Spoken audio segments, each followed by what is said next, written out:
Donggala, sebuah pelabuhan yang berada di pesisir barat Pulau Sulawesi yang menjadi penanda sejarah maritim Nusantara. Berawal dari tambatan perahu nelayan dan tempat persinggahan kapal-kapal tradisional untuk mengisi perbekalan air tawar. Pelabuhan Donggala lalu tumbuh dan berkembang menjadi salah satu pelabuhan penting di bagian timur Nusantara. Kapal-kapal dagang dari berbagai penjuru Nusantara dan belahan dunia lainnya melabuhkan sauh dan membongkar muatannya di pelabuhan ini. Rede adalah sebutan yang diberikan oleh pemerintah kolonial Belanda bagi pelabuhan Donggala. Di masa kolonial itu, pelabuhan ini menjadi penyangga bagi penumpukan komoditi hasil bumi dan rempah, khususnya kopra.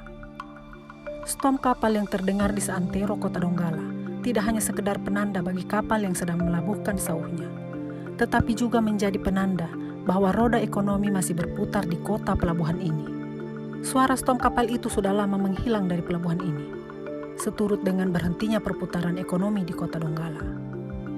Kemasyhuran pelabuhan Donggala telah lama berlalu, seiring dengan berpindahnya operasional pelabuhan ke Pantoloan pada tanggal 2 Mei 1978, yang kala itu diresmikan oleh Menteri Perhubungan Republik Indonesia, Rusmin Nuryadin.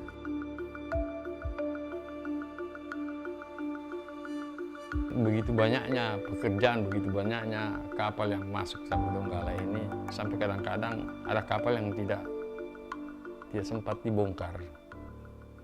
Karena bagaimana Donggala pada saat itu memang sangat luar biasa, karena hampir kita kekurangan buruh, karena bagaimanapun juga seluruh gudang termasuk ini tempat itu memiliki buruh juga untuk tumbuh kelapa apa. Belum lagi barang-barang yang datang dari seberang. Karena di sini dulu di khusus ini kan, makanya proses di sini tuh terlalu sibuk karena Donggala pada saat itu satu, semuanya masuk ke Donggala.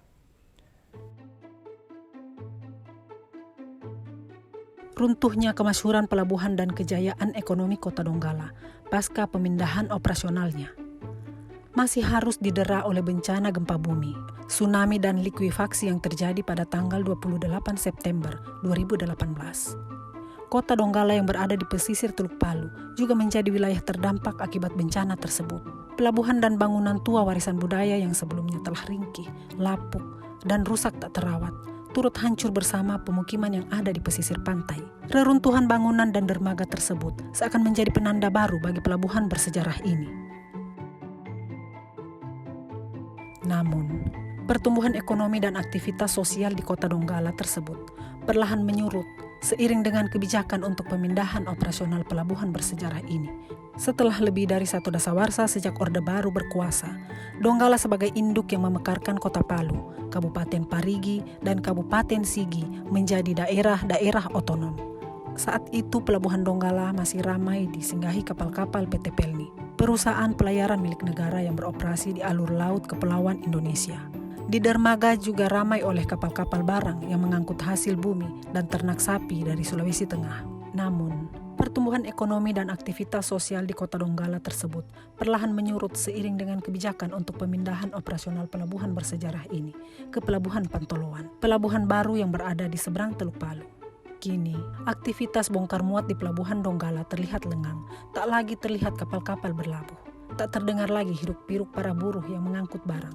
Kota tua Donggala yang berada di belakang pelabuhan ini juga turut sepi dari aktivitas, seiring redupnya denyut perekonomian kota pelabuhan ini. Beberapa orang buruh masih lalu lalang di dermaga pelabuhan dengan karung dan kotak-kotak kardus di pundaknya. Di sudut lain, terlihat beberapa orang duduk menunggui kailnya. Ikan-ikan pun sudah jarang bertandang. Tidak banyak lagi aktivitas yang terlihat di pelabuhan. Pemandangan yang tersisa hanyalah bangunan serta gedung-gedung tua beraroma kopra dengan tembok yang diselimuti debu tebal dan cat yang telah mengelupas. Pelabuhan yang dulunya adalah salah satu bagian penting dari penanda sejarah maritim Nusantara itu, kini sepi. Pemindahan operasional pelabuhan Donggala ke Pantoloan seakan mencerabut jantung kehidupan ekonomi di kota pelabuhan ini. Pelabuhan Donggala tidak hanya sekedar tumpuan ekonomi, namun telah menjadi bagian jati diri, penanda kultural dan kebanggaan masyarakat kota Donggala. Di masa lampau, Pelabuhan ini adalah salah satu cara bagi warganya menyatakan diri pada realitas di luar mereka. Pasca pemindahan operasional Pelabuhan Donggala ke Pantoloan, praktis, pertumbuhan pembangunan di kota Donggala pun terabaikan, seiring dengan berhentinya perputaran ekonomi di kota pelabuhan ini. Kawasan Pelabuhan Donggala yang ramai itu kemudian sepi. Banyak bangunan rumah ditinggalkan penghuninya. Operasional kantor-kantor juga ikut berpindah. Toko-toko kelontong tutup karena tak ada pembeli. Bioskop gulung tikar. Dan pasar pun ditinggalkan pembeli dan penjual. Pasca Pelabuhan Donggala ini dipindahkan ke Pantoloan, ada persoalan yang muncul di kalangan masyarakat, terutama itu dalam kehidupan ekonominya, di mana masyarakat tidak memiliki pekerjaan lagi yang menentu. Yang sebelumnya pada saat pelabuhan masih ada di Donggala, perekonomian masyarakat itu sangat luar biasa. Nah, ketika Pelabuhan Donggala itu dipindahkan ke wilayah Pelabuhan Pantoloan saat itu, semua sendi-sendi kehidupan masyarakat Donggala itu sangat berpengaruh terhadap pendapatan ekonominya. Sehingga Pelabuhan Donggala ini tidak menjadi lagi dambaan masyarakat Donggala saat sudah dipindahkan ke Pantoloan.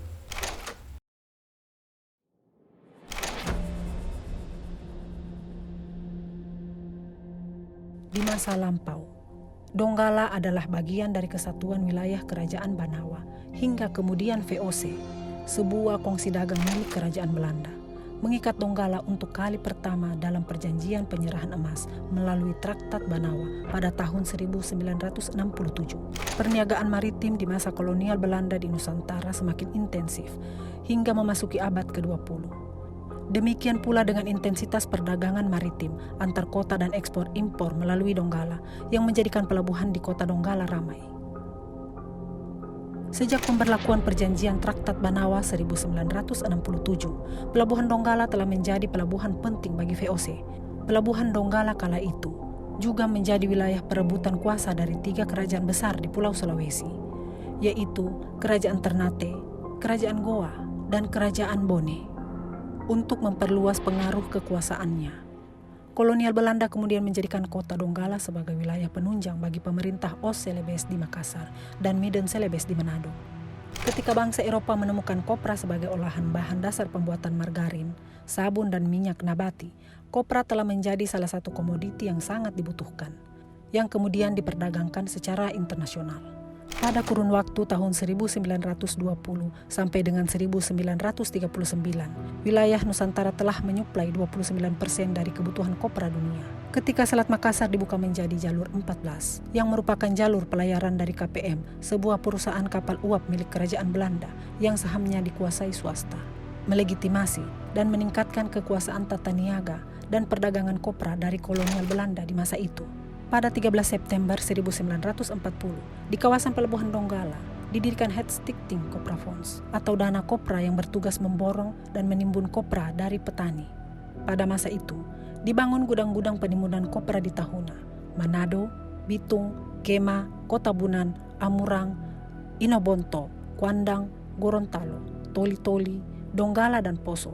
Saat ini, gudang-gudang penimbunan kopra tersebut beserta kantor pengelolaannya yang kini tinggal puing reruntuhannya masih dapat ditemukan di kawasan Pelabuhan Donggala.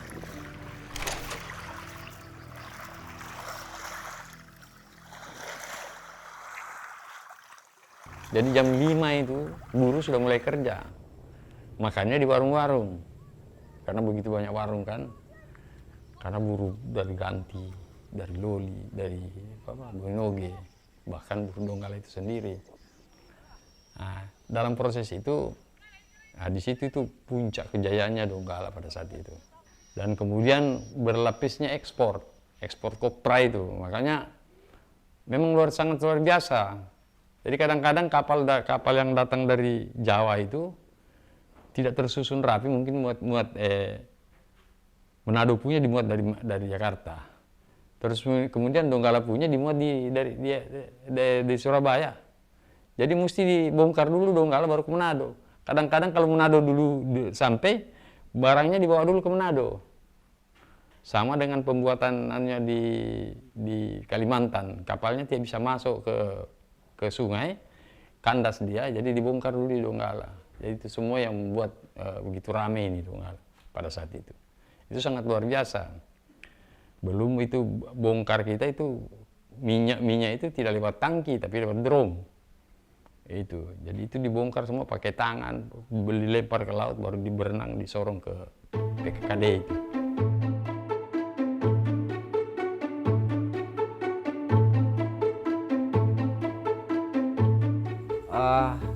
Salah satu dampaknya itu adalah dalam dunia pendidikan. Karena pelabuhan itu adalah tempat di mana orang menjadi pusat pertemuan. Sehingga pada saat itu Donggala juga menjadi bagian pendidikan, bahkan menjadi pusat pendidikan di Sulawesi Tengah. Sehingga masyarakat yang bermukim di wilayah Lembah Palu pun, yaitu Sigi, Donggala, Parimo, bahkan di luar Lembah Palu juga banyak yang melakukan atau mengenyam pendidikan di kota Donggala. Nah, hal ini tidak terlepas dari kejayaan pelabuhan pada saat itu, karena pelabuhan saat itu menjadi sumber pendapatan. Selain menjadi sumber pendapatan ekonomi, juga menjadi alat transportasi yang begitu modern pada saat itu, sehingga ini lebih memudahkan orang beraktivitas untuk melakukan hal-hal yang sifatnya ekonom untuk membiayai proses pendidikan itu sendiri. Tapi setelah pelabuhan Donggala itu pindah ke Pantoloan, secara dengan sendirinya pendidikan di Donggala juga ikut merasakan. Orang tidak lagi sekolah di Donggala. Banyak yang sudah kemudian pindah, kemudian pergi atau sekolah di tempat lain. Hal ini terlepas dari transformasi tentang pindahnya pelabuhan itu. Jadi pendidikan ini tidak terlepas dari pelabuhan. Dan kemudian berkurangnya itu munculnya KNOP 10 November itu. Saya keliru, maksud saya keliru itu buat pemerintah itu. Karena di AVI itu ada 6 lembar dalam lembarannya itu satu-satunya itu untuk dimuat di kapal. Di situ ada nama siapa pemilik barang. Jadi ini pemilik barang tidak bisa lari dia, ketahuan dia apa yang dia muat, apa yang dia bongkar, apa yang dia kasih keluar. Itu yang diperiksa oleh Bea Cukai pada saat itu. Dan kemudian dasar itu dibuatnya 5B. Kemudian 5B itu dibuatkan izin berlayar, baru dia naik ke kapal. Ada kebijakan tidak pakai lagi itu AVI. Nah, buruh ini sudah setengah mati dia, karena mandor ini kan tadi seperti yang saya sampaikan. Maka keluarlah kita ini seperti saya, pergi pendidikan di Jakarta itu, bom klerek yang bisa mengetahui itu. Cuma saat itu juga tetap terbatas. Terbatas itu karena di dalamnya ada polisinya, ada hakimnya, ada jaksanya. Itu. Jadi semua terbatas. Kalau dulu kan bebas itu. Tiba-tiba kita rasakan itu di tahun 78 ya. Tanggal 2 Mei itu memang sudah ada gambaran kemarin, cuma tidak setiba-tiba itu karena sempat sepi itu kapal, baru dia muncul itu. Jadi kapal yang masuk pertama di Pantoloan itu kapalnya Sriwijaya, kalau saya tidak salah Lematang, kalau bukan Lematang itu yang masuk pertama. Dan teman saya yang turun pertama ya pergi pendidikan seperti yang saya katakan tadi.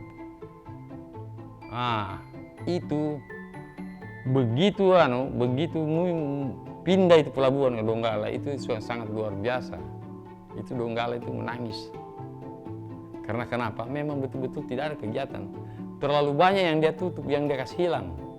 Warung hilang, kendaraan hilang, kendaraan angkutan hilang. Buruh ini memang ada sebagian ke sana, tapi sebagian besar itu yang tinggal. Kalau mungkin misalnya 100 ya 20 saja ke sana, tapi 80-nya tertinggal.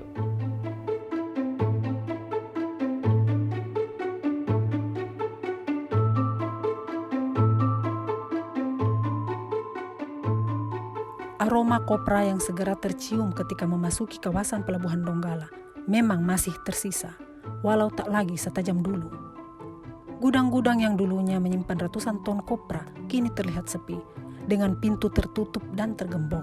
Jalanan di sekitar gudang juga sepi, walau dari pintu gudang yang masih terbuka, beberapa orang buruh terlihat menyusun karung-karung kopra di sudut gudang yang lengang itu. Kini, kawasan pelabuhan yang dulu ramai itu telah sepi.